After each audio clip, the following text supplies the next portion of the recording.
Hello to everybody out there, all of my YouTube listeners. I'm going to talk about this topic today, and it's called How to Overcome Grief. How to overcome the loss of a loved one, a sibling, a spouse, a child, but more than likely I'm going to be coming from the perspective from losing a sibling. I have not lost a parent yet, nor a child, nor a spouse.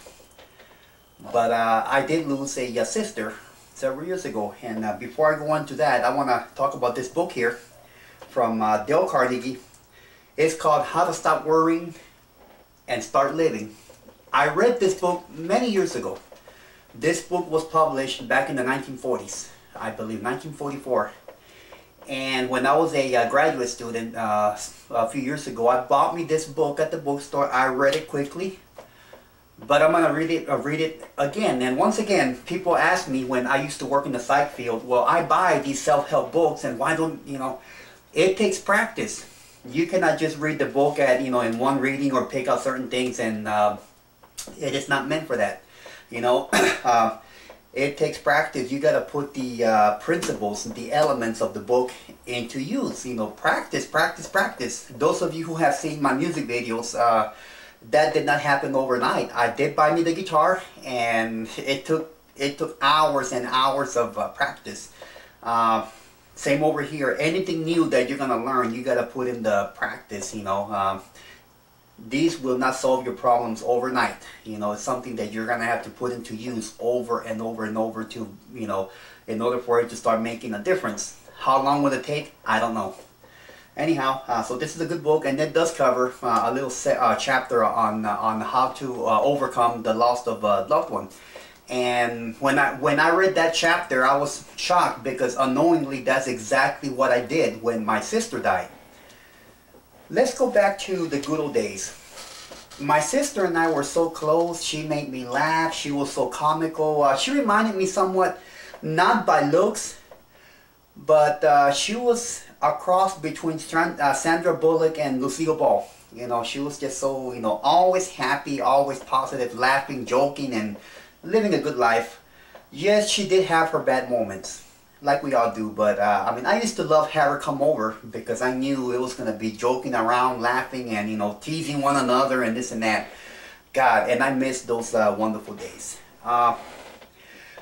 Back in December of 2004, we received the bad news from her that she got diagnosed with stage 4 cervical cancer.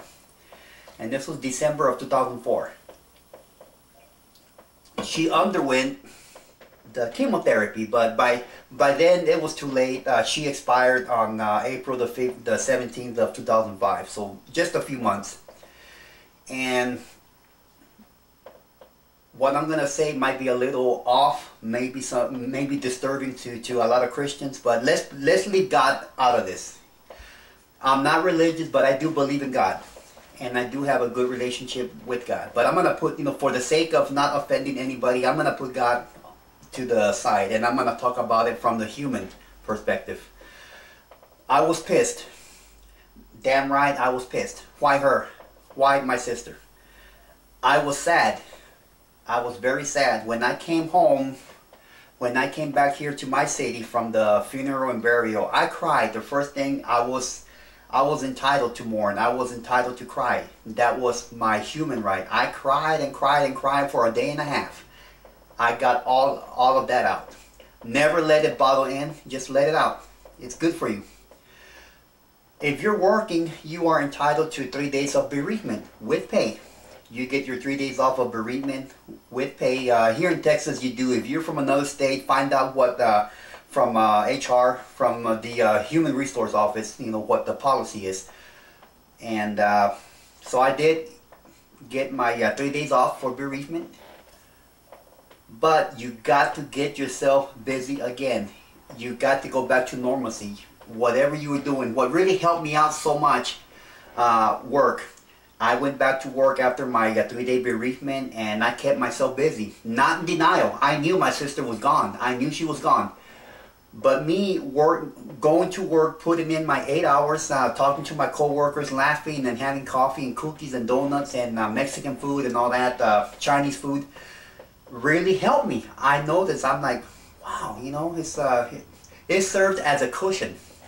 You know, on my days off, I was resuming my weightlifting, my guitar playing, everything, you know, everything. I had a girlfriend, she and I would go out to the movies. It helped me. I was like, wow, you know, this helps. Do I miss her? Yes, I do. Do I think about her? Yes, I do. Are there moments where I remember the good old days, Christmas, Thanksgiving, Easter? Yes, I do. And it's okay. When that moment comes, it's okay to mourn. But the point is, you gotta keep yourself busy. Do not just sit in the corner and cry and cry and cry. You know, allow yourself to cry in the beginning, but you got to get out there and you gotta resume your life. Life goes on. Life goes on for you. You do have a job to do. You got bills to pay. You got friends who love you. You got siblings. You got your parents, whoever. Whatever your situation is, whether you lost your husband, your mother, your father, your wife, your sister, life goes on. And the best cure for that, it may seem so simple, but it's true. You got to keep yourself busy. Go volunteer. Work some more hours. You know, the financial benefit will help you out. Have friends. You got to have friends, but do not talk about your loss. Do not talk about your sister. No. The whole point is to put your mind somewhere else. You know, go and have fun. Go dancing. You know, go and you know, watch the birds. Go hunting. Whatever you like to do, you know, have the circle of friends, relatives, go out there and just keep your mind off of it, you know, keep your mind off of it. And you know, if you live alone, yes, it will be hard when you come home, because once your mind is, you know, once your mind is not distracted anymore, once you are at home, yes, memories might come back, but, you know, always have a friend, you know, talk to your friends on Facebook about the movie you're gonna see, about this and that. You know, if you have WordPerfect, you know, create yourself, you know, in your WordPerfect a little journal. You know, today I'm feeling, you know, I came home, I'm feeling sad, but what's gonna make me happy or whatever. You know, be creative. I'm not a licensed therapist, and disclosure, this is not. I mean, you know, I don't want you guys to say, well, the fat guy in the YouTube said to do this, but it's not working out. No, I mean, I am not. These are just guidelines, you know, that you can try out on your own. The book talks about it, and I was, you know, it talks about some of it, and I was really amazed at how unknowingly I was doing that. And let me tell you, it really helps. It helps so much when you keep yourself busy. It helps so much when you know, you're out there living your life, and because happiness will come back. No matter how sad you are, no matter how sad, angry, and disappointed you are, you're gonna overcome it. It's like having an infection. It's like having a cold. When you have it, it sucks, but you know, it's gonna be a thing of the past. You're gonna heal yourself and you're gonna feel good again. That's how I felt. You know, I felt so good. I felt so good keeping myself busy, having my circle of friends, you know, having a good girlfriend, having this, having work. You know, I was working some more hours, and guess what? The benefits, I was making some more money. On my days off, I had some good money to go out and spend. Number two, you know, I was, you know, and I was working more hours at work, helping the company, keeping myself busy and this and that. So it was great, you know. On my days off, once again, I kept myself busy with my hobbies, friends, all the good things that I enjoy doing, because that'll make a difference. Anyhow, this is just a few tips on how to come the loss of a loved one. Before I go, let me tell you one thing.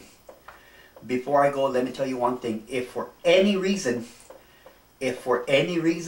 you tried the suggestions and 6 months to a year have gone by and you are just so sad, and you feel that, you know, you can't go on, if you feel so sad, get professional help.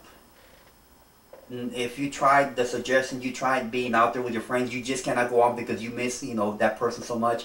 Now it is time to get professional help. There are many agencies in your area. You can, you know, type it in, you know, lost support groups or whatever. You can go talk to your clergyman at your church or whatever. Then get help, you know. But you know, it's not going to get to that point, hopefully not. And you'll see within 6 months to a year, you know, you're going to start to feel better. Definitely. You're going to start to feel better. But for me, I felt better right away. You know, it's like as soon as I cried, as soon as I used my 3-day bereavement, my life went on. And let me tell you, it was great. It was, you know, it was wonderful. And it is funny, I was talking to a middle-aged woman during this past summer, and she talked about it too when she had her loss. I think she lost her husband or somebody, I don't remember. But it's funny how she said the same thing. The best medicine for her was to resume her life. You know, she had a business, she was running her business, she had friends, she had this, she had that. You know, she said that really helped get her mind off her loss. Anyway, I hope you enjoyed this segment, and thank you so much, and I will talk to you guys later on with some other topics, and God bless you and be safe. And this is Friday night. If you guys go out, be very safe and be responsible. I'll see ya. Time to go.